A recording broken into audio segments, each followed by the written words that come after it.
welcome back to the Mindful Manis and Chats channel. Today I am doing a fun little chatty video. I will be doing the unpopular opinions tag set forth by Jody's Polish way back when. I know these tag videos aren't super trendy right now, but I like them, and now that I have a YouTube channel, I want to do them for you guys and for me, if I'm being honest. But more of a chill video today also because you may have noticed that my setup is a little bit different today, and that's because I've been moving this week.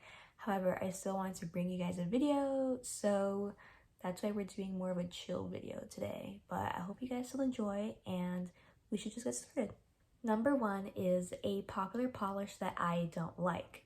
And honestly, I had to think really hard about this one because I feel like for the most part, I generally like a lot of the polishes, especially the popular ones. So I had to dig deep, but ultimately I came to Lumin's Glass Frog. I know that this one is a little bit of a controversial pick because it is very sheer, and I feel like you either love it or hate it. I don't know if I would say I hate it, but I definitely don't like it. However, I have found that using it as a topper has done me way better than anything before that I was doing with it. So I still find use for it through that. Number two is a polish everyone hates, but I like. This one was a little bit tricky as well. However, I would say that Holo Taco's recent addition, Born Ugly, was one that was also kind of controversial. I know a lot of people compared it to baby poop and a lot of unsightly things, but I actually really like it. One of my favorite colors from Holo Taco. And now that I think about it, I think I'm wearing kind of a similar shade on my nails right now, lol. But yeah, that's definitely a polish that I really like, and I'm glad I have it in my collection. But I know there's definitely people out there that are totally okay with not having anything similar to it in their collection. I also wanted to mention crackle toppers. I know that those are also very controversial, but I love crackle toppers. I wish I had them in every color. I know that some makers do have them in different finishes and stuff like that, but I'm okay with just having the OG. But they are so beautiful. They're so fun. I mean, I love putting them just over anything. I'm obsessed with them, but I know that they kind of reached popularity many a decade ago. But honestly, I'm glad that they're making a comeback because I am here for it. I am here for it. Number three is a nail polish finish that I don't like. To me, this would have to be thermals. I know some people out there really love thermals, and they have a huge collection of them, especially because thermals can have multiple things going on. So you can have a holographic flaky thermal, or just all these different combinations, and I feel like that's a little bit too much for me. When I put on a manicure, I know what I'm getting into with this one shade. So when I have a thermal and it's constantly changing in between colors, it's a little bit overwhelming for me, honestly. If that makes sense, it's whoa, I didn't commit to all these different crazy colors. I just wanted the cold state or the warm state, and I live in Florida, so I'm going through the cold state and the warm state very frequently. So yeah, it's just a little bit too much for me. I've had a few and I've destashed all of them just because something about them just does not call to me personally. So yeah, definitely thermals for me. Number four is a brand that I think is overpriced. Now, this one I feel will come to no surprise. I feel basically everyone these days would probably say the same, and that is Mooncat. Their recent price hikes that are at least partially to do with tariffs are a little bit insane. What is going on at Mooncat HQ, guys? This is not okay. This is not okay. Why are we charging $18 for a bottle of polish? What is going on? I know that Holo Taco also recently upped their prices as well, so I think their most expensive one is $16.50 or something like that. which I would not pay that for a polish.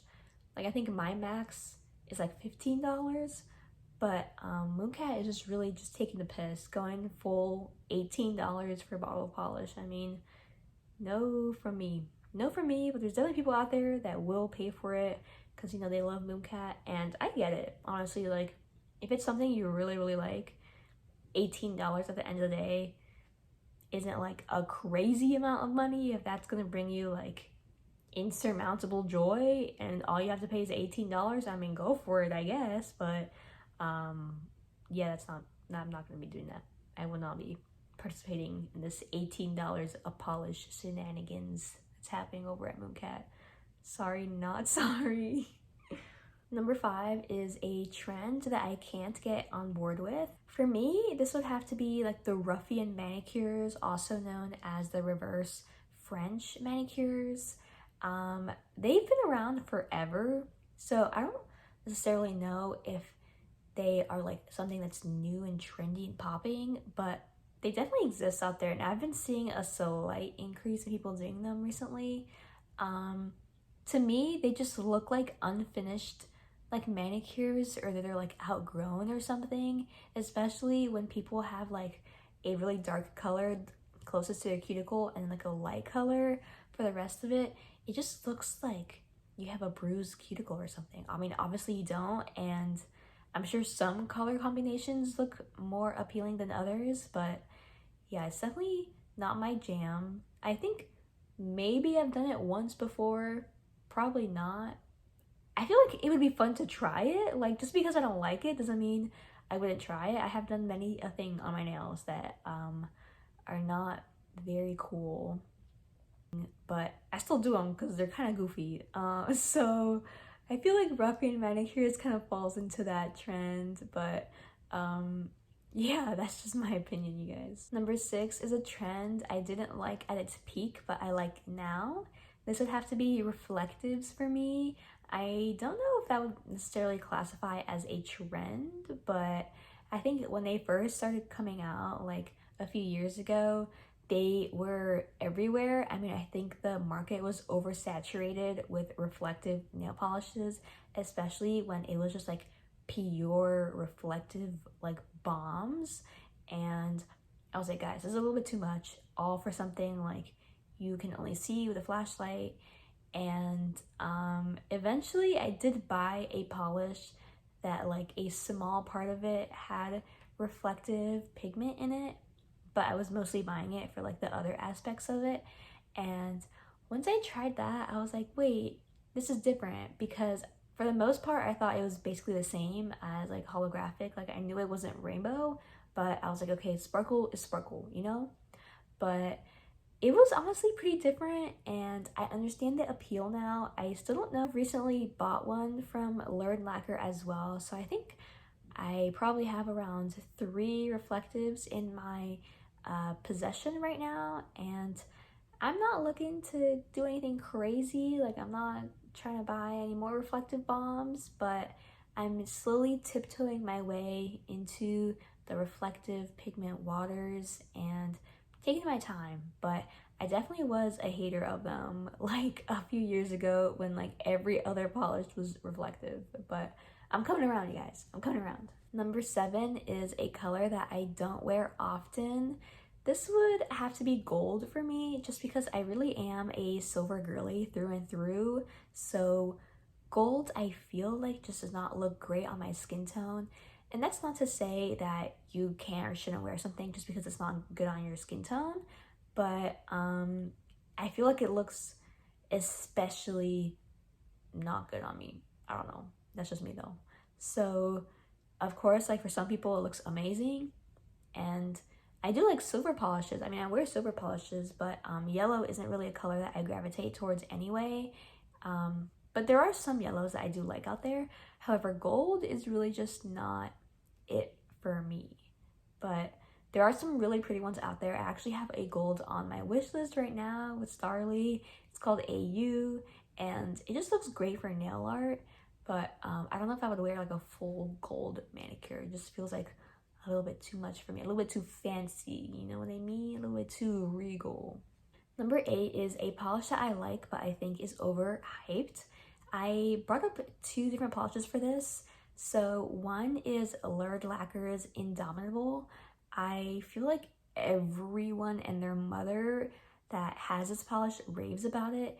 And I'm not gonna lie, I feel like part of it is just seeing other people rave about it. So then they buy it and they want to rave about it as well. Maybe not even necessarily because they like it so much, but just because it's like trendy to rave about it, if that makes sense. But like I said, I still do like the polish. Like, it is beautiful. I guess I'm just more confused because I feel like we have a lot of polishes that look similar, like in the indie nail community. So I was surprised why that one specifically blew up.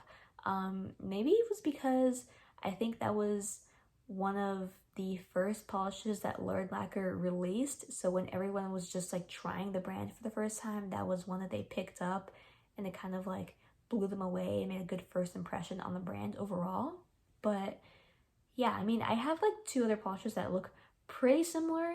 Maybe I'm wrong though. Maybe I'm missing out and I don't understand the hype because I don't have it. But this polish, I just don't understand why that one specifically like blew up, you know what I mean? The other polish that I had down for this one was ISLE&P's Fairy Dust. I feel like I've talked about this one on my channel before, but it is a really pretty polish. I also don't know why this one specifically blew up as well. I think maybe it just came out at a time where there wasn't a lot of like purple bases with like a gold shimmer running through it, like popular at the time. So that one, I guess, just like revolutionized it. And I swear after Fairy Dust came out, like every other brand started coming out with their own like purple base with a gold shimmer in it polish. So kudos to ISLE&P for starting that. I mean, I know obviously other brands had it as well before that, but I feel like they really put it on the front page, you know what I mean? And then I will say, I bought the polish, I put it on my nails, and honestly, I was a little underwhelmed. I'm not gonna lie, because that one was insanely hyped. So I was expecting to be blown away, like out of my seat into the stratosphere when I put it on. And when that didn't happen, I felt a little bit disappointed. But at the end of the day, it's just nail polish. And I still like the polish. I just was like, oh, okay, cute. But, you know. Number 9 is a popular top coat that I don't like. This one would have to be Cuticula's Limitless top coat. I feel like I hear this one talked about a lot, especially the fact that it is toluene free. Is that how you say toluene? I don't know. But I feel like it's a very popular product, so I wanted to try it, especially because I was looking for a toluene free top coat, and it just takes forever to dry on me. I like the consistency of it. I like the bottle. I like Cuticula as a brand. But, I mean, maybe I got a bad batch. I'm not sure. I had the Gummy Bear Slush one from Polish Pickup a few years ago. But, yeah, it just took forever to dry on me. And the scent in it smells like cleaning products. It doesn't smell like, I don't know, gummy bears, I guess. But I like that they have the scented options. And yeah, I don't know, maybe I got a bad batch, you guys, but let me know if you have tried this top coat and you had a similar experience, because I was very let down with this one, unfortunately. Number 10 is a polish that doesn't get enough love.